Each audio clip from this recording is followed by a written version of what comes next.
Hey, what's up everybody, and welcome back to another edition of the Adam Eisen Show. Today is episode 29, and there's plenty in store. I'm going to be talking the NFL, the NBA, some golf, so without further ado, let's go ahead and get into it. Starting it off today, just like we do every week with the NFL, like always, there's news swirling, and I want to go to the Las Vegas Raiders first. Now, I've seen articles coming out, I've seen people talking about it. People are doubting on and people are hating on Derek Carr and the Las Vegas Raiders for this upcoming season. And I think to many people, the people who are doubting the Las Vegas Raiders and how good they could potentially be this upcoming season, I just want all you all to hear me out before making up your mind. What does every great organization need to win? We've talked about this before. A great organization, in order to win, they need a great head coach. They need an aggressive and great front office. They need plenty of weapons on the offensive side. And they need a stud defense. Because even though we're switching to offense, defense still matters. Everyone knows it. The Raiders now, after this offseason, after the masterclass they've put on, the Raiders have all four, along with a QB that is doubted way too much, in my opinion. First off, just like I love to do, I'm going to compare him to the previous Super Bowl champion, the Los Angeles Rams. First, they've got now, the Raiders, they've got the young, hotshot head coach in Josh McDaniels, just like the Rams do with McVay. McDaniels failed his first time around. He went to the Patriots. He's been an OC there. Then, if you guys remember a few years back, he was going to go to the Indianapolis Colts. And on the jet ride there, he decided he wanted to go back to the Patriots. He's getting another chance, and he's one of those young, hotshot offensive guys that I think is going to do really good in this league and where this league is going. Their front office has been extremely aggressive this offseason, with not only trading for Devontae Adams, but also buffing up their defense a bunch with Jayon Brown and Anthony Avert. Their offense now has so many weapons compared to last year when they were ranked among the league's worst for weapons on the offensive side. They've got Adams, they've got Waller, they've got Bolden, and plenty more. Lastly, they've stayed consistent with their stud defense, which, like I said, they only have made better this offseason. You can go on. You can doubt Derek Carr, which I think are a lot of people's problems with this team. But if we pull up the stats and put Derek Carr against, let's say, Matt Ryan, Derek Carr has a better completion percentage, a better touchdown to interception ratio, and a much better passer rating. If we put him up against, let's say, Kyler Murray, with all those same stats, you all know Kyler Murray, the young hotshot out of Arizona, everybody loves him, small kid. Well, he also beats Kyler Murray out in completion percentage, in touchdown to interception ratio, and passer rating. Okay, so now, just like I love to do, compare him to the Super Bowl champion. Compare him to the guy who just got a ring. Let's compare him to Matthew Stafford. Now, he has a better completion percentage, just slightly worse touchdown to interception ratio, and passer rating. When Matthew Stafford was with the Detroit Lions, he had no stability, no great head coach, no front office to treat him right and load him up with a good defense and great weapons, and that obviously showed. But year one, right when Matthew Stafford got to the Rams, and he got stability, and he got good character, a good organization, he goes out and wins a Super Bowl. Derek Carr, what I'm saying is, Derek Carr has always had the talent, everybody. And now he finally has the team because the Raiders went all in on rebranding and restructuring themselves after the Gruden fiasco. For one, the fact that they made the playoffs this past season with Rich Bisaccia leading them, their interim head coach, was magnificent. No one expected that to happen. I came on this show and said there's no way they'd make it, and they surprised everybody. They've rebranded and restructured this themselves. And this team and the Denver Broncos, for me, have just completely changed how they do things since the end of the season, and I love it. Each year, 7 to 8 new teams make the playoffs and 7 to 8 teams go out. Now, I know the Raiders barely made it in last year, but I expect both Oakland and Denver to be sitting comfortably come Week 18 in the AFC. Switching over to the NFC today, before I jump into the NBA and Western and Eastern Conference Finals, I want to talk about the Philadelphia Eagles a little bit. Now, I know I talked about the Eagles some last week, but I really cannot get over the absolute masterclass being put on by the front office of this organization. At least in my books, they have propelled themselves to being the favorites to win the NFC East and could actually go and win a couple playoff games. Their notable signings this offseason since the Super Bowl have included Hassan Reddick, A.J. Brown, who they went out and traded for, two great picks in Jordan Davis and Nakobe Dean, who, not to mention, Philly had one of the best drafts overall, and you guys got to think, a lot of those 4th, 5th, 6th, 7th round players, they hit. And when they do hit, they're cheap. You get to keep them for 4 years, real cheap, great for your team. I think the Eagles could definitely have a few of those hits. They also, what leads me to talk about the Eagles, is they just stole James Bradbury, an elite corner, away from the Giants for only around $11 million this season. The thing is, the New York Giants, you all, were willing to match that offer.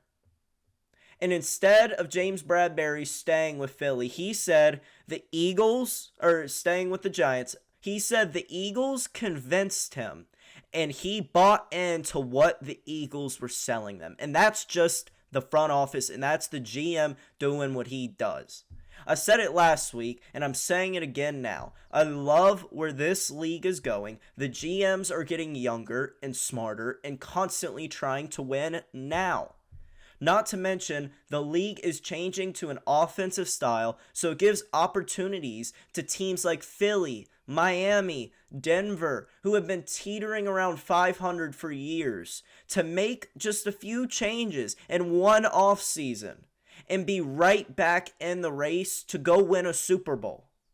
I mean, the Eagles haven't made any mistakes, and they are going to be legit this year. And it all stems from their front office decisions. Transitioning on today, I want to talk about the NBA. I've said it for weeks now. The NBA, this time of the year, May 19th and on, it's just the best time. Eastern and Western Conference Finals. We've got photos like the one of Luka drinking a beer supposedly the morning before his game. We've got players chirping back at each other. We've got Cancun on 3 coming from players. Patrick Beverley is going on talk shows and ranting again. So it's a great time. And the first topic I want to talk about with the NBA today is the Miami Heat and Jimmy Butler facing off in the Eastern Conference Finals against Jason Tatum and the Boston Celtics. The Boston Celtics in the game the other night, they struggled in the second half, specifically the third quarter, and Miami won the game. The Heat, I doubted them. You can go back about a month and see I doubted them coming into this year's playoffs. They had a hell of a bench, and in the NBA playoffs, benches significantly shrink. I thought their bench is what got them here. In the NBA playoffs, you need 5 or 6 guys who can all go and play 40 to 45 minutes, not 8 guys who all average 30 to 35 minutes. And all the Miami Heat have done now this postseason is prove people wrong, including myself. They were the 1 seed, and I watched everyone, including we all doubted them. And I'm going to tell you all why the Miami Heat are still playing basketball this late into the month of May and are currently up a game on the Boston Celtics in the Eastern Conference Finals. I want everyone to think about their best friend. Your guy who digs you out of a foxhole. Who, if you're in prison, if you're hurt, something happens to you, you can call and they'll be there. Jimmy Butler is the Miami Heat's foxhole guy. I want everyone to think about that one for a moment. And I want everyone to think about back a few weeks ago when the video circulated, when the whole Miami team blew up on the sidelines, on the bench, and head coach John Spolstra and Jimmy Butler were going at it. I'd show you the clip, but I want to keep my YouTube channel. And since that happened, the Heat are an NBA best 15-6. Jimmy Butler, like he has done in the past, has binded and elevated this team. His stats this postseason include points per game, 29.8, almost 30 points per game. That's good for fourth. Steals per game, 2.3. That's good for first. Field goal percentage, 53.5. That's good for fifth. And the craziest stat of them all, Jimmy Butler's plus-minus efficiency, plus 143. That's good for best in the NBA this postseason. He is going bonkers. And playoff Jimmy, absolutely at this point, needs to be considered a real thing.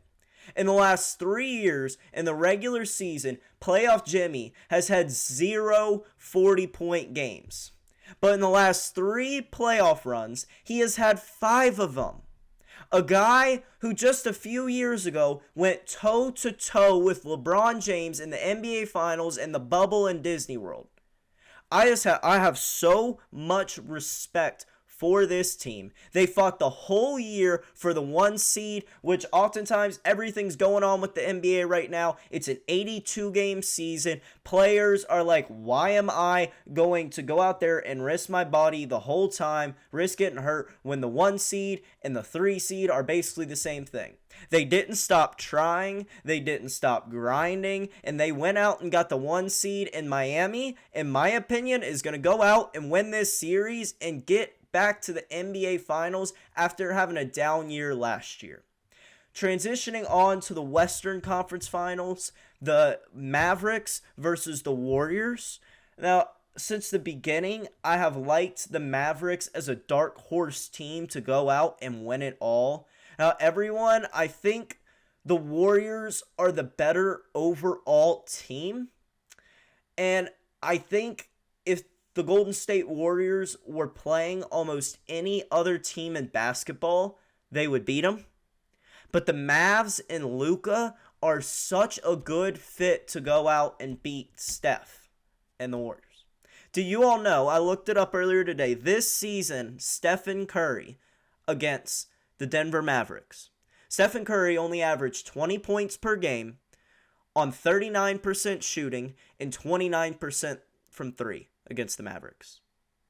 This is an awful matchup for the Warriors. And for years now, Luka has been something special and turning and blossoming in front of our own eyes. This is a guy who has been playing professional grown men since he was 16 years old overseas. He is 6'8", 235, and is taking a team with no other real all-stars on it to probably the NBA Finals.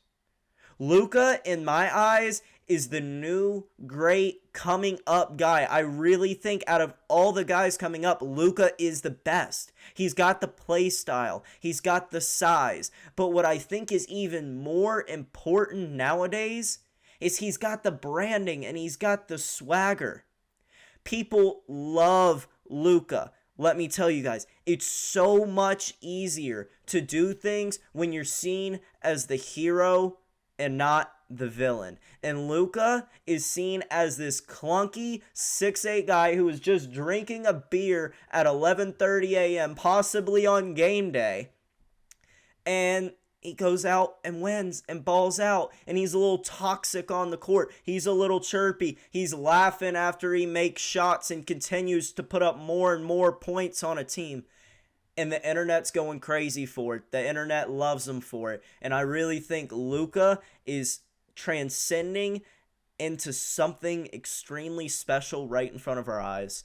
You guys are hearing what I'm saying. I think it is going to be a Denver Mavericks versus Miami Heat NBA Finals. Truly, to me, it can go either way. I think Miami is the team with more talent.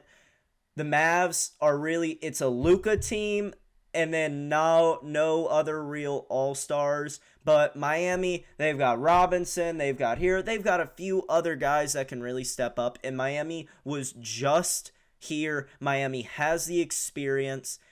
However, the Mavericks do not have the experience, so that'll play a big part. If I had to bet right now, I would probably take Mavericks in 6, but no way lock me into that. I'll be back next week or the week after to talk to you guys about NBA final predictions and all that whenever both of these series wrap up. Moving on to my last topic for today, the Pga Championship.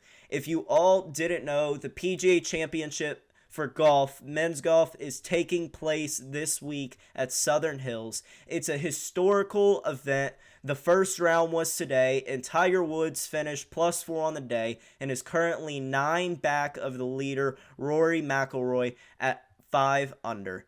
John Daly is out there having a great time as well at +2 after the first day, which included 21 cigs, 12 Diet Cokes, and 6 packs of peanut M&Ms. Don't ask where I'm getting that information from. So be sure to tune in at some point this week, especially this weekend, to the PGA Championship. It's only one of 4 majors per year in golf and is an awesome match to watch. You're not going to want to miss it. Thank you all so much for tuning in to another edition of the Adam Eisen Show. I know it's been on the short side, and throughout these past few weeks, I've been doing a lot, and haven't been able to upload as much. But over the next couple weeks, the show is going to be taking a lot of big steps, so be on the lookout for those. I'm going to have new graphics and interviews coming soon, so be sure to hit that subscribe button to not miss out. I'll be back here in a few days for episode 30. Peace.